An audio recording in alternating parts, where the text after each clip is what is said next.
Olá, você que nos assiste. Tá começando agora mais um episódio do nosso podcast Interior Baiano Notícias, que além de portal, você sabe que a gente tem um compromisso aqui de 2 vezes na semana, estarmos trazendo convidados ilustres, pessoas relevantes, não só de Conquista como de região, para a gente bater aquele papo legal sobre economia, saúde, educação e principalmente política. Ao meu lado está ele, o Wilson Júnior. Isso aí, Júlia. Olá, você que nos assiste. Hoje, convidado especial, vem lá do oeste da Bahia, Terra Boa, viu? Terra Boa, São Félix do Coribe. Eu vou até pegar uma cola aqui, porque eu tô com ele, Jutaí Eudes Ribeiro Ferreira. Só que assim, eu peguei a cola porque ele é mais conhecido como Prefeito Xepa. Então, seja muito bem-vindo, prefeito. Olá, Júlia. Olá, Wilson. Parabéns pelo programa. Eu tenho certeza absoluta que vocês vão retratar a realidade não só da região de Conquista, como da Bahia inteira. Vamos estar ouvindo e assistindo o programa de vocês, porque eu sei que vem muita novidade boa por aí. Ah, se ele falou, tá falado, né? Exatamente. Então vamos lá, eu vou apresentar ele aqui pra vocês um pouquinho, vou pegar minha colinha de sempre, e depois a gente vai começar um bate-papo super legal. Bom, Jutaí Eudes Ribeiro Ferreira é mais conhecido como Xepa Ribeiro, e ele é prefeito de São Félix do Coribe, que foi reeleito para o seu segundo mandato em 2020. Advogado, pós-graduado em Direito e do Trabalho e em Direito Administrativo, Xepa é especialista em Ciências Criminais e contador. Pela sua administração em São Félix do Coribe, ele recebeu premiações do Firjan e do Conselho Federal de Administração em 2019 e 2022. Tudo certinho. Sim. Seja muito bem-vindo mais uma Muito vez. obrigado. E eu vou começar as nossas perguntinhas Faça as aqui. honras. Vamos lá. Para começar o nosso bate-papo, conta pra gente como que você entrou na vida política, como foi a sua trajetória, como é até os dias de hoje. Então, Júlia, eu nasci no município de São Félix do Coribe, né? Morei por lá por muitos anos. Fui registrado na cidade de Castro Alves, que é a cidade natal dos meus pais. Né? Para você ter ideia, eu fui registrado com 6 anos de idade. Caramba! Um absurdo, né? Mas minha mãe não queria me registrar em São Félix do Coribe, porque achava que em algum momento das nossas vidas a gente voltaria para Castro Alves. E foi uma falácia, né? A gente terminou morando em São Félix por muitos e muitos anos. E aí eu precisei estudar. E na época que eu ia estudar, eu queria fazer direito, né? Em São Félix não tinha. Eu tive que ir para Salvador.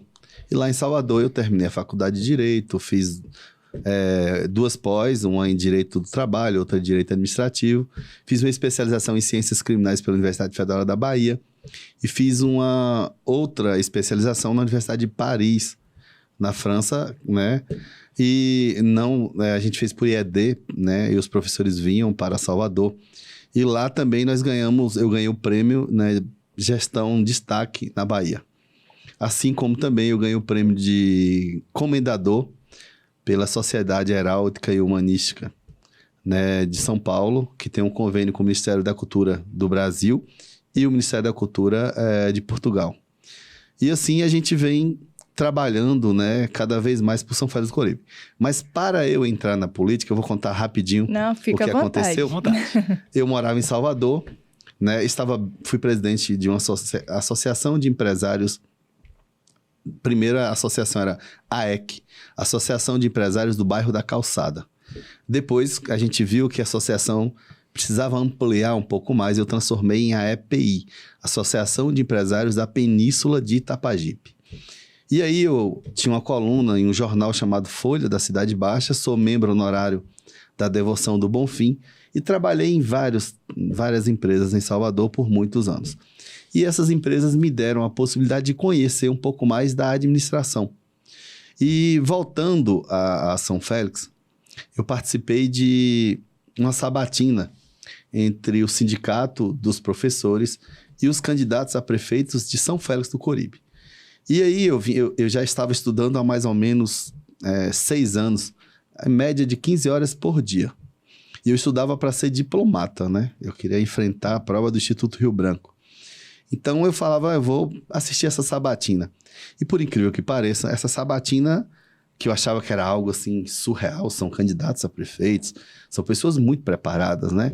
Elas sabem de tudo e tudo mais, então não é algo que é para mim um mero mortal. E aí eu achava que aquilo era algo que não era para pessoas como eu, de famílias menos beneficiadas economicamente, famílias mais humildes e tal. e que também não tinha esse conhecimento todo para ser candidato a prefeito. Ao ver essa sabatina, eu fiquei horrorizado, porque os candidatos a prefeitos, eles não sabiam sequer o que tinha no próprio plano de governo deles. E eu falei, sabe que eu posso ser prefeito? Porque esses caras são candidatos e não sabem nada, eu já sei um pouco mais até o que está nos planos de governo deles, então eu posso ser candidato. E foi aí que nasceu essa ideia de ser candidato a prefeito. Isso. E você vem de uma reeleição, né? Em 2020. Sim. E agora, andando mais um pouquinho, chegando nas eleições de 2022, o senhor apoiou o candidato Assemineto, que Sim. acabou derrotado pelo governador Jerônimo Rodrigues. Após esse episódio do apoio e tudo, e já com a posse de Jerônimo Rodrigues, como ficou a sua relação com o governo estadual? Como está a sua relação, na verdade, não só com Jerônimo Rodrigues, como a base, né, daquela estrutura política dele, o ex-governador Rui Costa e a cúpula do Senado, o senador Otto Alencar? Então, Wilson, eu sou do PP, né, o Partido Progressista, que saiu da base de Rui Costa, né? Nós estivemos na base de Rui Costa por muitos anos. Votei com o Rui Costa durante os seus 2 mandatos, né? Apoiamos, fizemos campanha, mas naquele momento o PP rompeu essa aliança com o PT de muitos e muitos anos. Automaticamente, eu tenho, né, uma dívida com o partido, porque foi o partido que me abraçou, o partido que me projetou na política. Então, eu tinha que acompanhar o meu partido. E também a gente acreditava na proposta do candidato a governo, Assemineto, né? Que é uma das coisas principais na política, é você acreditar naquele projeto que você faz parte. E a gente acompanhou. Jerônimo Rodrigues sempre foi um amigo, uma pessoa que eu considero muito, né? Mas infelizmente tomamos lados opostos.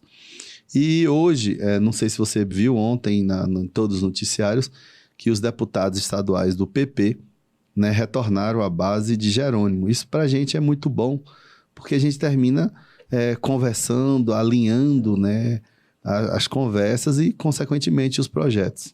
Era justamente nesse sentido que eu ia continuar a pergunta, que alguns deputados, né, estaduais do PP, incluindo o Antônio Henrique Júnior, que foi Sim. apoiado, que foi o seu candidato nas últimas eleições, Sim. eles estiveram reunidos com o governador Jerônimo e declararam apoio.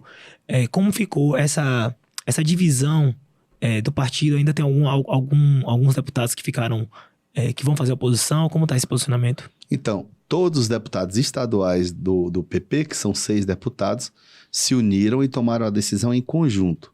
O partido não aderiu totalmente ao governo do PT, né? Nem na esfera federal e nem na esfera estadual. Somente os deputados estaduais. Alinharam porque todos têm um projeto para os municípios que os apoiaram. E eu acho que é de suma importância, né? Farão parte da base do governo e eu creio que vem muita coisa boa por aí. Você permanece aliado do ex-vice-governador João Leão, Sim. que agora é deputado federal, né? Sim, e João Leão é um exemplo de político para a Bahia, né? João Leão, com a idade que ele tem hoje, ele tem o vigor de um jovem, né? Ele atende as pessoas muito bem, tem uma humildade única, né? E me ensinou muito, né? Muita coisa que eu sei na política hoje eu aprendi com ele. Né? Ele sempre respeita a oposição, ele sempre respeita as divergências políticas e sempre me ensinou uma coisa: a oposição só nos ensina a trabalhar, só nos mostra o erro da nossa gestão e a gente vai ali tentando corrigir e fazer uma gestão melhor.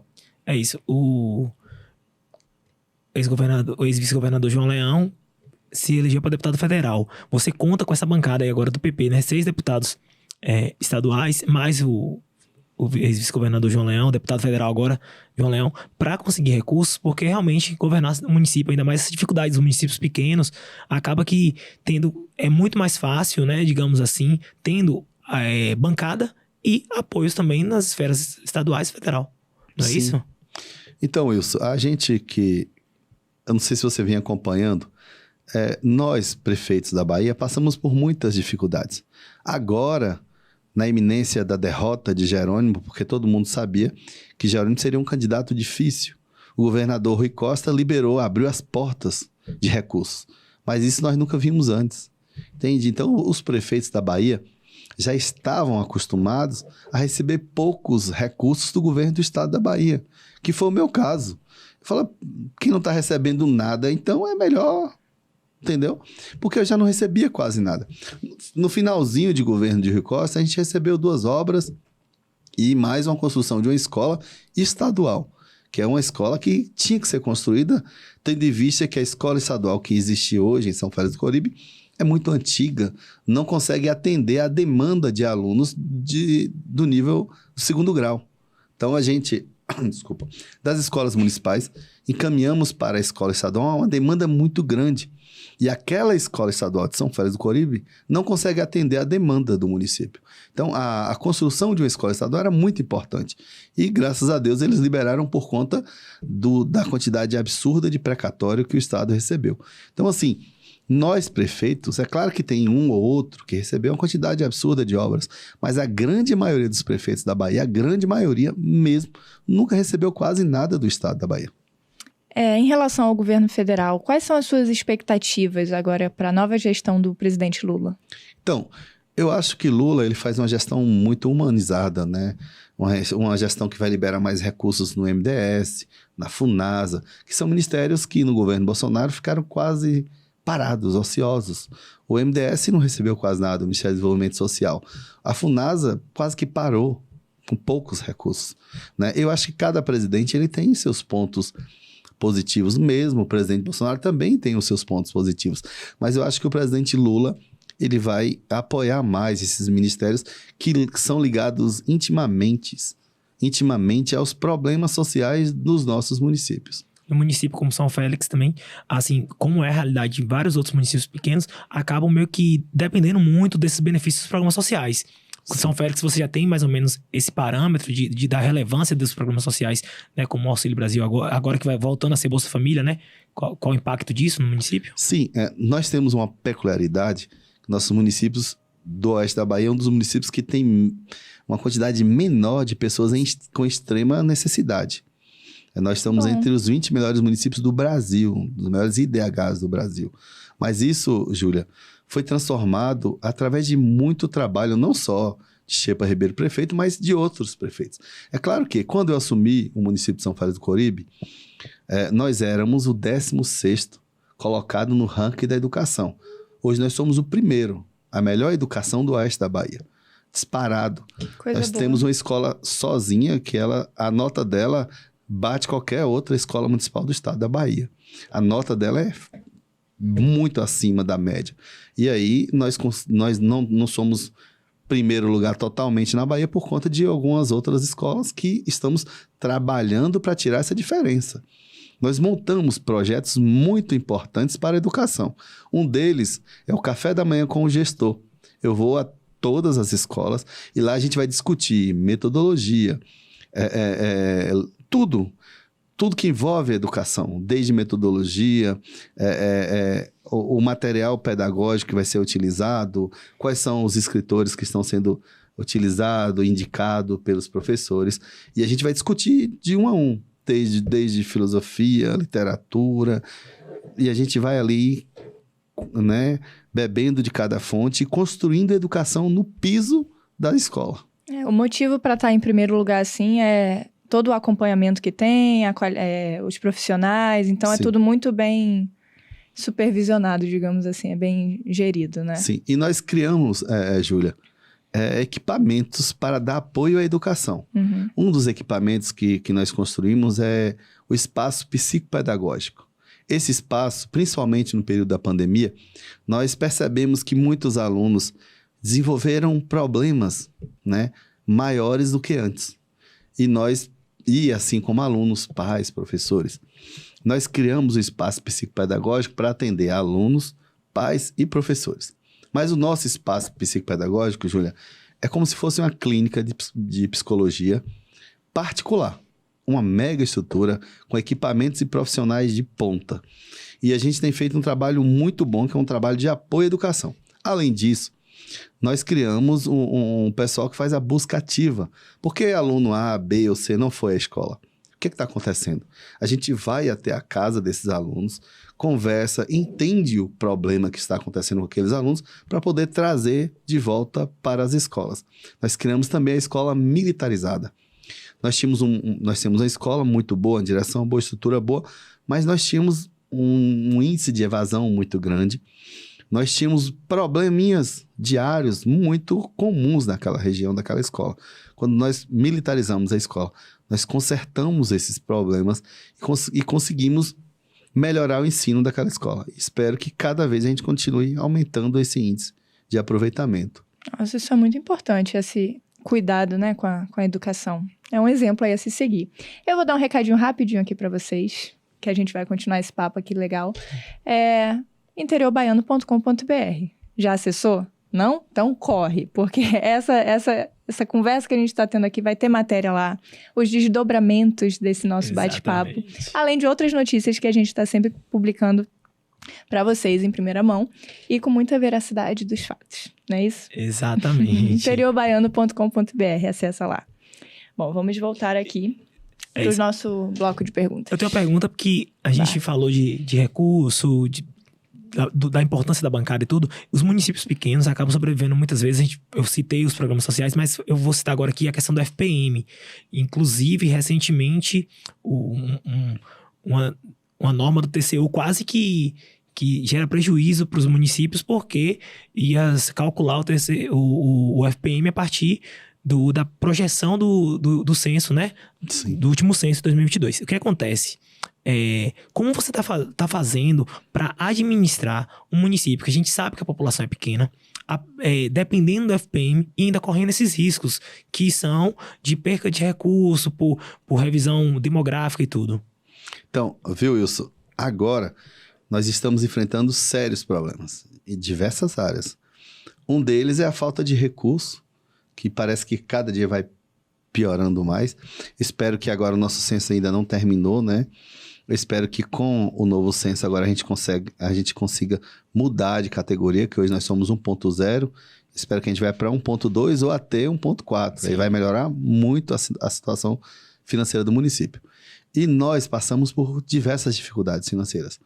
Falta repasse, né? O FPM é um absurdo, porque os municípios não podem acompanhar como fazem essa contabilidade, como eles contabilizam os recursos que são arrecadados e como eles repassam os valores para o município. Então, é uma vergonha. Com certeza, o FPM não atende às expectativas de nenhum município no Brasil. E, além disso, alguns municípios estão passando por diversos outros problemas.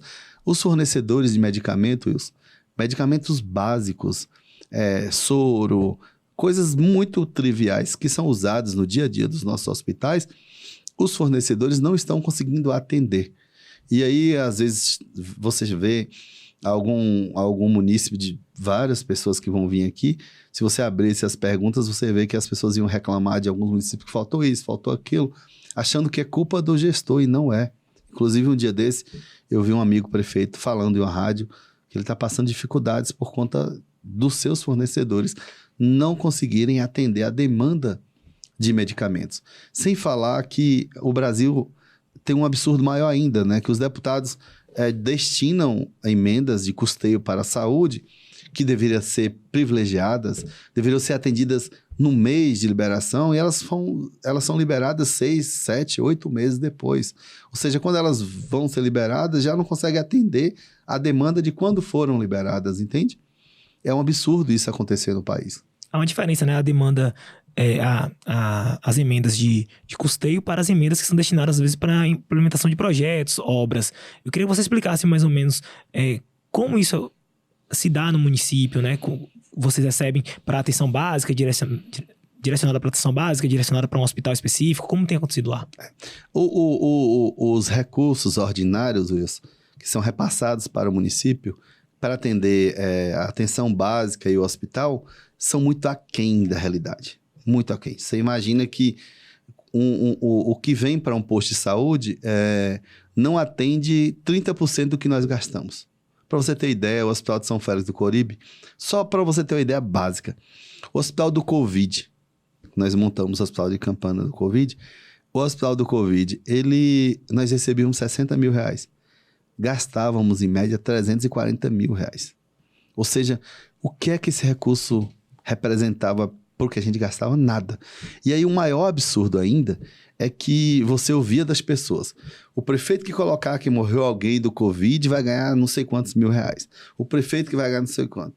Aí falaram até que ia abrir a CPI do Covid. Eu falei, pode abrir a CPI do Covid, pode fazer o que quiser, porque eu praticamente não recebi nada.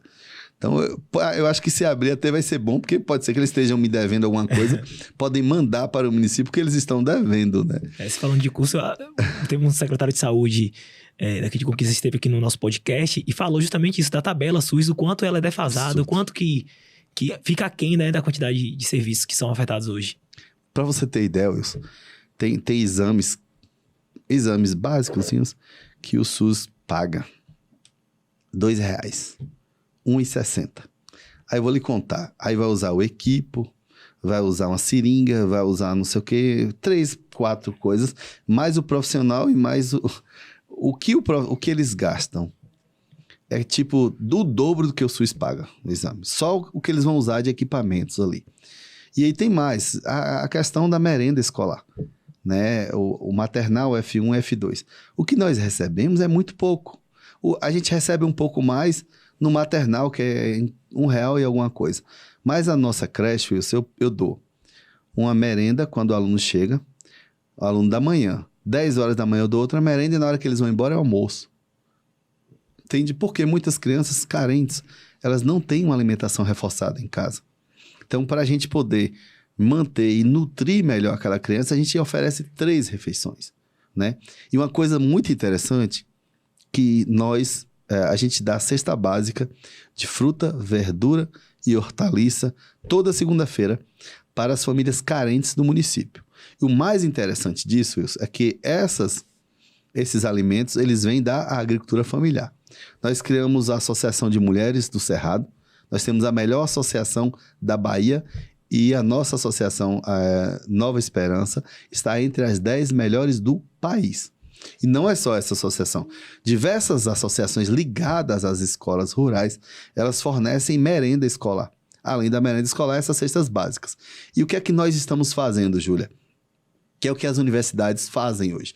As universidades estão interligando os cursos, né? E nós estamos interligando as secretarias.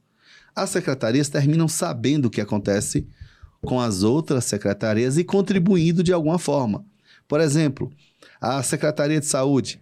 Agora nós estamos construindo uma escola modelo, que é a Escola Leônidas de Araújo Castro, Palácio do Saber. A Escola Palácio do Saber, ela vai ter um cardápio de coisas muito inovadoras, né? Biblioteca acessível, uma sala de aula aberta para aulas expositivas, uma clínica odontológica para colocação de aparelhos ortodônticos, aula de educação física em um espaço muito bacana, um anfiteatro para aulas de teatro, música e tudo mais. Uma escola diferente. E nós construímos um Pequeno Príncipe, né?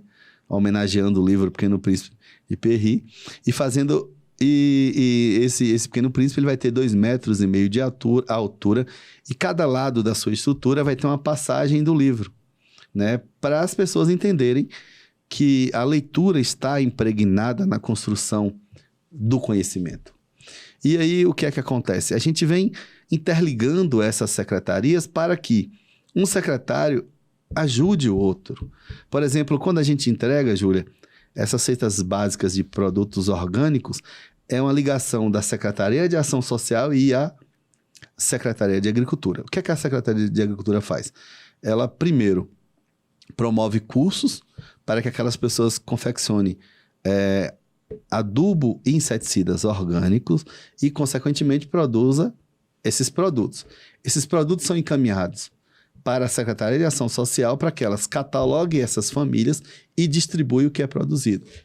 Nossa, a gente fica escutando aqui, é tão gratificante ouvir todo esse incentivo que tem, principalmente na educação, né? Talvez seja o departamento assim que vocês mais deem atenção em Sim. São Félix, seja a educação. pelo Sim, visto. sim. Pô, isso é muito legal, cara, esse exemplo, né? Você tinha comentado antes sobre o café da manhã com o gestor, né? Sim. Do gestor. São nessas escolas, acontece nas escolas? O café da manhã com o gestor... Conta um pouquinho pra gente, que eu queria mais detalhes sobre esse. O café da manhã com o gestor é um projeto que eu criei desde o meu primeiro ano de governo. A gente escutava as demandas das escolas e as reclamações. E aí eu queria ouvir isso de perto. Eu falei, eu quero ouvir isso no chão da escola, no piso da escola. Vamos fazer o seguinte, vamos promover um café da manhã, e esse café da manhã, os diretores e coordenadores pedagógicos vão trazer para mim o que eles produzem naquela escola. O que é que vocês produzem? Poesia, textos, tem crianças cantando, tem crianças desenhando, o que é que vocês... Né? O que é que vocês produzem isso? O que é que vocês estão vendo no dia a dia? O que é que os professores estão dando? Quem é Afonso Romano de Santana, Marina Colaçan? Quais são os escritores que estão sendo trabalhados ali? O que é que essas crianças conhecem da cultura local? Né? O que é que nós temos aqui de produção artística, né?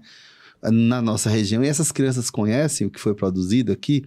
Então a gente tem que levar isso para o piso, né? Para o chão da escola, para a gente discutir isso. No início, as pessoas estavam assim muito receiosas, porque nunca viram falar isso, né? Eu também nunca vi em lugar nenhum, foi uma coisa que eu criei, né? E no início foi muito difícil, mas depois a gente foi criando gosto. Os alunos foram se adaptando a esse projeto e foi ficando uma coisa muito bacana. Virou uma constante. Uma constante. Eu fui contando a minha história, né? Onde eu nasci, como eu nasci, o quanto a educação conseguiu transformar a minha vida, consequentemente, poderia transformar a vida daquelas crianças. E é o que nós estamos fazendo, transformando vidas. E assim, Júlia, é muito bonito você ver as crianças que nós tomamos café lá em 2017 para as crianças que nós tomamos café hoje. É uma coisa diferente. O compartilhamento, a doação é outra. As crianças compartilham, as crianças querem mostrar o quanto elas cresceram intelectualmente, o quanto elas conseguem produzir. Então, vocês acompanham, né? Esse café da manhã são com alunos selecionados ou é com todo mundo? Com todos os alunos, aberto a toda a escola. Aí você acaba tendo um acompanhamento ao longo dos anos. Sim, né? Porque esses alunos eu pego ele lá no maternal. Uhum. No ano seguinte ele vai, né? E aí a gente acompanha. E o mais interessante, Júlia, que a escola estadual passaram a pedir também o café da manhã com o gestor e eu passei aí para a escola. Já virou um projeto maior, então. Um projeto maior. Tomou outras proporções. E interessante que quando eu participava de alguns podcasts e vem as perguntas, ou às vezes no meu próprio celular, e o aluno falava, ô prefeito Xepa, eu queria que o senhor conversasse com o diretor da escola estadual e retirasse algumas disciplinas, prefeito, porque a gente não quer mais saber de história, de sociologia, de filosofia, e a gente queria... Isso não pode ser tirado, o prefeito não pode intervir. Oh, meu Deus. Eu falo, olha, a gente vai fazer um café da manhã com o gestor na sua escola. E lá eu vou discutir o que é cada disciplina e o papel de cada uma na vida de vocês. Eu fui falar que são disciplinas propedêuticas, que elas têm um papel importante nas nossas vidas, ela cria um nó na nossa cabeça e ela mostra o que passamos. Cada disciplina eu fui falando, o que é antropologia, o que é sociologia, o que é filosofia, qual é o papel dessa disciplina na nossa vida, né? O que elas nos fazem crescer. Quando nos trazem informações do nosso passado, tudo que a gente já viveu. E aí você passa, dá desculpa a palavra, mas eu vou falar igual o Marta Suplicy, dá um tesão para aquelas pessoas estudarem mais. Prefeito, além desse projeto do Café da Manhã com o Gestor, fala outros aspectos da sua gestão que você poderia destacar para a gente, não apenas na educação, né, mas aí na área de saúde, infraestrutura, outras áreas. O que é importante, Wilson, eu falo assim, né, que graças a Deus nós conseguimos mudar São Félix em todos os aspectos. Agora, logo após o período chuvoso, se você chegar na cidade, você sente o impacto, ruas esburacadas, não sei o quê, mas logo depois a gente começa a organizar a casa, começa a deixar tudo bonitinho. Quando você chega no mês de junho, mês de abril, já está tudo maravilhoso novamente. Mas assim, nós temos um papel importante em todas as áreas. Lá na Secretaria de Agricultura, nós fizemos, o primeiro projeto nosso foi o projeto de fertilização in vitro. Nós pegamos os bezerros gerados com 7 dias e colocamos nas vacas dos pequenos agricultores. Imagine, o agricultor tem uma vaca ali com pouco, como a gente diz, com pouca raça. E a gente coloca uma bezerra de uma vaca que produz 72 litros de leite dia. né? E aí você coloca, com 9 meses vai nascer uma bezerrinha lá que custa um valor absurdo, sem o produtor pagar praticamente nada. Isso, com o tempo, ele vai produzindo 1, 2, 3, isso foi lá no início do nosso governo. Hoje a coisa está tão bacana, Wilson, que a gente já não coloca mais a fertilização in vitro. Agora a gente está inseminando as vacas do pequeno agricultor, porque ele já tem as suas matrizes.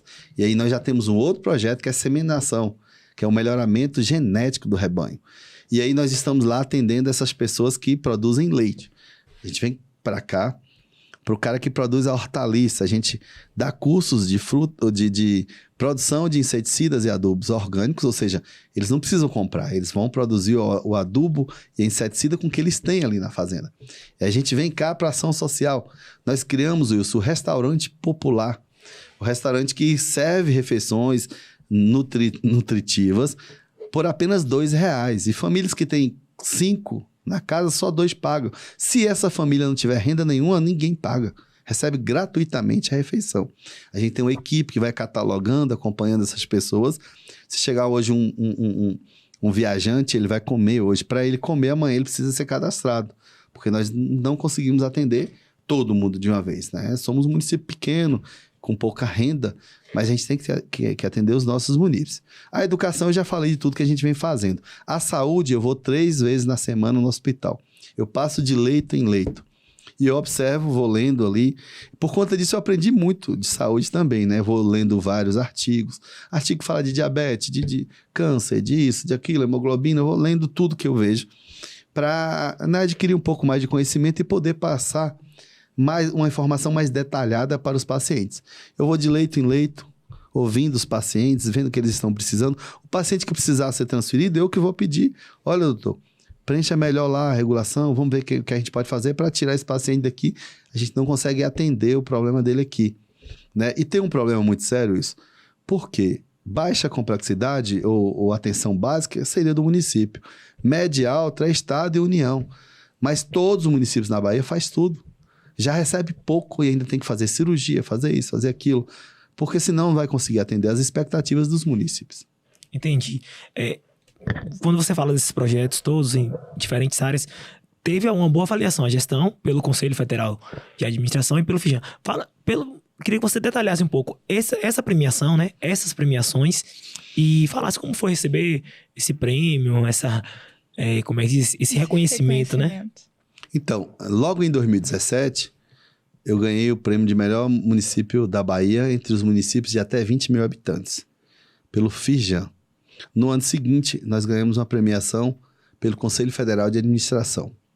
E agora, novamente, ganhamos em primeiro lugar entre todos os 417 municípios, como melhor gestão pública da Bahia. E ganhamos mais uns pequenos prêmios, como em Barreiras, município de destaque da Bahia, eu ganhei 2 vezes seguidas. E foram muitos prêmios, né, que a gente vai recebendo ao longo da nossa história. Todo esse trabalho nosso, eu devo muito à nossa equipe, né? A escolha da equipe é de suma importância, Wilson. O que é que acontece? Eu preciso escolher um técnico que saiba fazer política. E o que é política, Wilson? Política é atender bem as pessoas. E quando eu falo atender bem, não é só dar um abraço e tratar bem. Atender bem é buscar políticas que atendam às necessidades da sua pasta, que são as necessidades do município voltadas para aquela pasta. A Secretaria de Obra, ela tem que fazer bem a sua pasta. A Secretaria de Ação Social, ela tem que fazer bem a sua pasta. A Secretaria de Saúde, e assim, consequentemente, a Educação e tal. O problema é que as pessoas esperam muito mais do município e terminam não fazendo a sua parte, né? E as pessoas precisam fazer mais. As pessoas precisam entender que a gestão pública nada mais é do que a administração do recurso de cada um. Se você está administrando o meu recurso, eu tenho que lhe ajudar para você administrar bem o meu recurso. E para se fazer uma gestão pública, Júlia, a gente precisa atender todas as expectativas do município. O conceito de administração é produzir, publicitar e descansar. A mesma coisa é a população. As pessoas precisam produzir, precisam descansar e precisam publicitar. Eu tenho que dizer o que estou fazendo. Eu tenho que descansar para poder trabalhar amanhã com mais prazer, com mais força, com mais determinação. E eu tento melhorar o município em todos os aspectos. Eu faço festa, precisa fazer festa, as pessoas precisam se divertir. E precisam ter segurança para brincar um carnaval com alegria, para comemorar o aniversário da cidade, para comemorar o São João, que por sinal o São João nosso está fantástico. Se quiser aí falar um pouquinho sobre ele, pode falar também que a gente quer ir. Chegando. O nosso carnaval nós já contratamos Nego de Ar, contratamos o Boizinho da Bregadeira e contratamos o Canalha do Pagode lá de Salvador. Mas também já contratamos quase todas as bandas do São João. Já contratamos Joelma do Calypso, César Menotti e Fabiano. Contratamos Mastruz com Leite. Estamos praticamente fechados com Michel Teló. Festa grande, boa. Essas festas populares, isso gera um debate muito grande, né? Mas, assim, muita gente entende também como investimento para o próprio município, porque gera de renda, o que recebe de visitantes, o que o pequeno comerciante... Movimenta, né? Movimenta a economia do município. Em São Félix, você tem tido esses dados, têm sido positivos lá? Então, Wilson, você falou uma coisa bem importante, né? As pessoas, elas falam muito assim, como você está passando crise e ao mesmo tempo você está fazendo festa, né? Isso é uma coisa que as pessoas que não entendem acham que o fazer festa é como se fosse a filosofia do pão e circo, e não tem nada a ver isso. O que é que acontece? Quando você promove festa, você ajuda primeiro um mercado que está ocioso ou parado, né? Desde os hotéis, o comércio local, e sem falar que você gera renda para os ambulantes, o pessoal do mercado informal. Eu me lembro que no meu primeiro carnaval, eu passo de barraca em barraca, de isopor em isopor. O primeiro ponto, que antes da minha gestão, cobrava-se R$1.000 por barraca e eu acho que R$300, R$400 por isopor. Hoje, eu creio que é R$100 por barraca e R$50 por isopor. É um valor muito irrisório, com relação ao que era cobrado antes. Ou seja, não cobre nenhum custo do carnaval.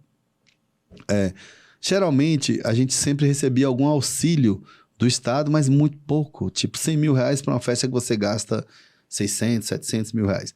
E aí você me pergunta, Xepa, mas por que você ainda promove a festa se ela gera um determinado custo para o município?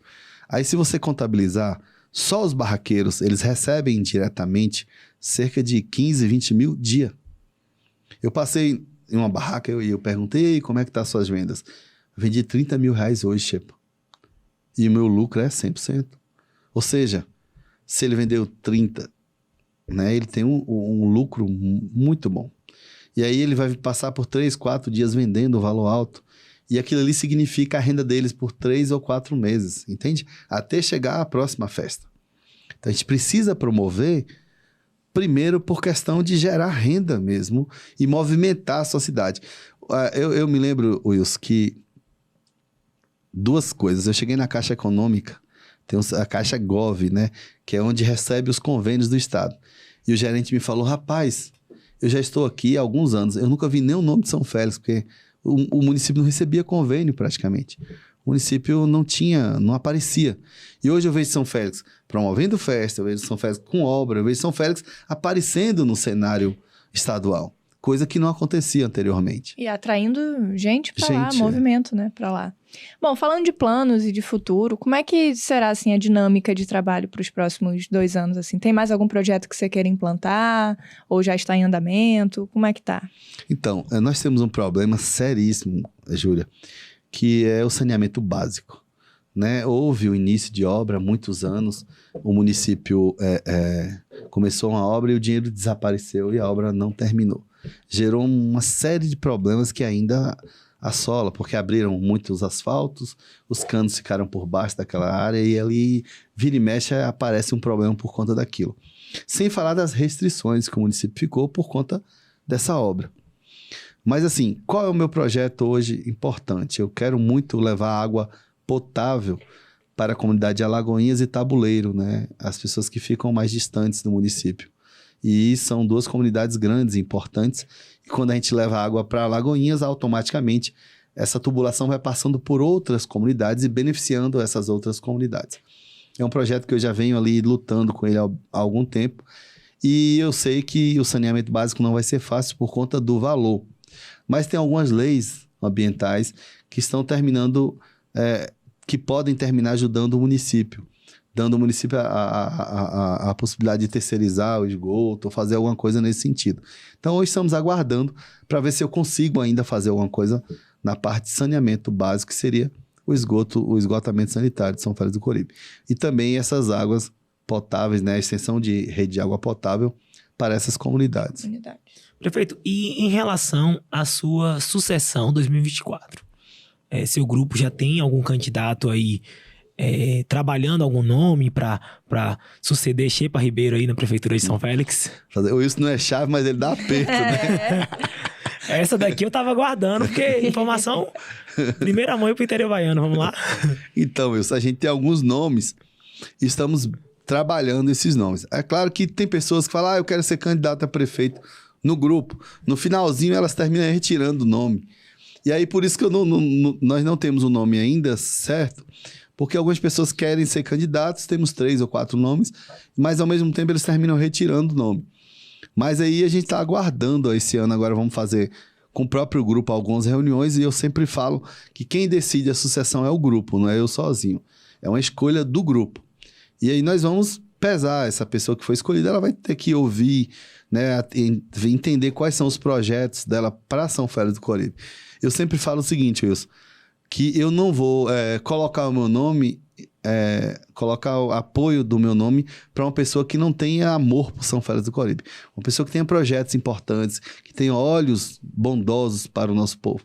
Espero que a gente consiga encontrar uma pessoa que de fato queira fazer, né, fazer o melhor para São Félix e dar o melhor de si para São Félix. É uma grande responsabilidade suceder ele, né? Vai ter que ser um nome de peso. Mas assim que achar esse sucessor, você pretende continuar na vida pública? Você tem alguns planos de continuar por ali? Então, Júlia, a vida pública, ela lhe dá uma alegria, que é você poder ajudar as pessoas, é você poder promover aquele município.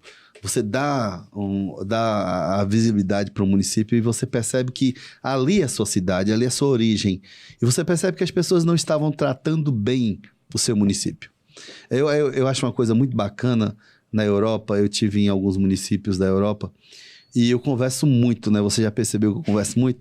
A gente gosta. Pra mim, eu fico de papo. Eu fico procurando ali as minúcias de cada cidade, de cada lugar.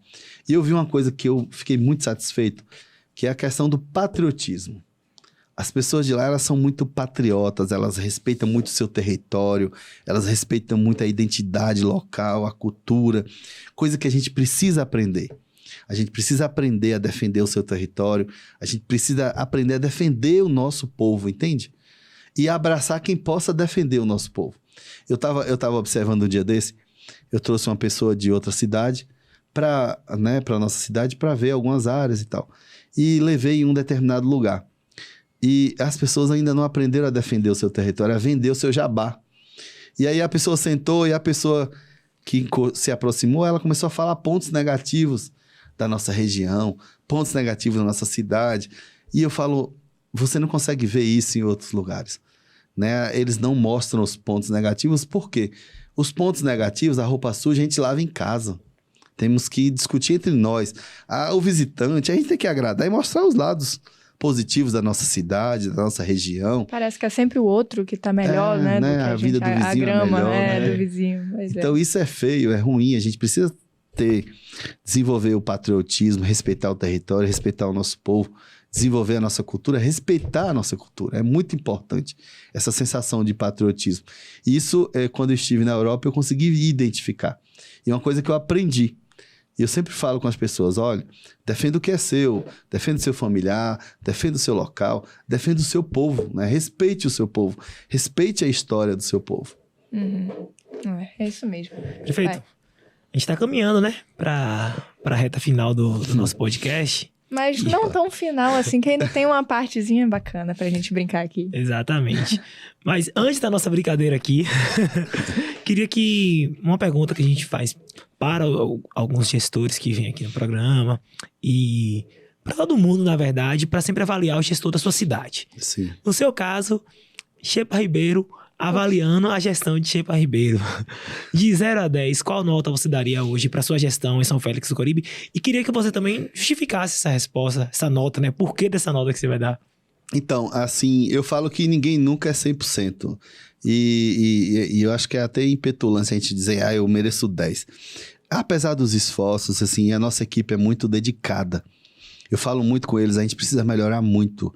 Melhorar o atendimento, melhorar isso, melhorar vendo as demandas, né? As estradas rurais mesmo, hoje eu liguei pro secretário e falei, secretário, é óbvio que a gente não vai conseguir arrumar a estrada inteira, porque ainda temos chuvas pela frente. Mas temos algumas lagoas que precisa ser colocado um cascalho ali para um carro baixo não entrar e ficar ali parado dentro daquela lagoa. Então a gente precisa otimizar essas correções. A gente precisa retificar essas coisas com muito mais rapidez, entende, Wilson? A gestão pública precisa ser mais ágil, precisa ter mais logística, né? É claro que a condição financeira, às vezes, não atende o nosso dinamismo, não atende a nossa vontade. Então, eu nunca dou 10 pra gente, eu nunca dou. Apesar da nossa nota de gestão pública ser boa, e um dia desse até eu vi um vereador de oposição, que temos muito pouco, graças a Deus, e os poucos que tem são muito incapazes de conseguir identificar os erros, porque eles não entenderam ainda o que funciona, o que é gestão pública. Graças a Deus, a maioria da Câmara apoia o nosso governo hoje, e os vereadores, eles são muito importantes para a gestão pública, né? Eles estão lá na ponta, no dia a dia, né? E eles acompanham todas as necessidades do município, eles cobram muito. As pessoas acham que o vereador está na base, eles não cobram nada, não, eles cobram muito. O vereador cobra saúde, o vereador cobra rua, pavimentação, recapeamento, o vereador cobra muito na cidade. Muitas vezes da base até se sente como o próprio governo exige até mais, né? Muito mais. E as pessoas não entendem isso, Wilson. Eles acham que o vereador da base não cobra nada, eles cobram muito. E um dia desse eu vi um vereador mostrando uma rua, né? Uma rua bem deteriorada, porque é uma rua que foi pavimentada até por outra gestão. E essa rua, Júlia, ela recebe todas as águas pluviais de um bairro. E aí ela era asfalto, e um asfalto muito ruim, feito pela gestão anterior. Eu recapeei ela umas 3, 4 vezes. E todas as vezes que chove, gera valetas absurdas. São 2 ruas que acontece a mesma coisa. As outras vão apresentar buracos que a gente recapeia, tampa. Mas essas não, são valetas. Elas abrem crateras no asfalto. E essas ruas, eu tenho 40 dias que eu licitei para que a gente retire o asfalto e coloque paralelepípedo, né? Ou seja, corrigir agora com o paralelo. E aí um vereador que nem sequer olha lá no diário, no diário oficial ou também no portal de transparência o que eu licitei, né? Não olha lá que foi licitada aquelas 2 ruas para que ali mudasse o tipo de pavimentação. E aí o vereador fala, ganhou o prêmio de melhor gestão pública da Bahia, mas essa rua tá esburacada e tal. A primeira coisa, chuvas que nunca aconteceram antes em São Félix. O índice pluviométrico, o índice pluviométrico, né? Pluviométrico, O índice pluviométrico desse ano foi absurdo. Para você ter ideia, Júlia, em apenas 5 dias teve localidades que choveram 500 e tantos milímetros. Nossa. Ou seja, 100 milímetros no dia, 120 no outro, 150 no outro, 60, 80.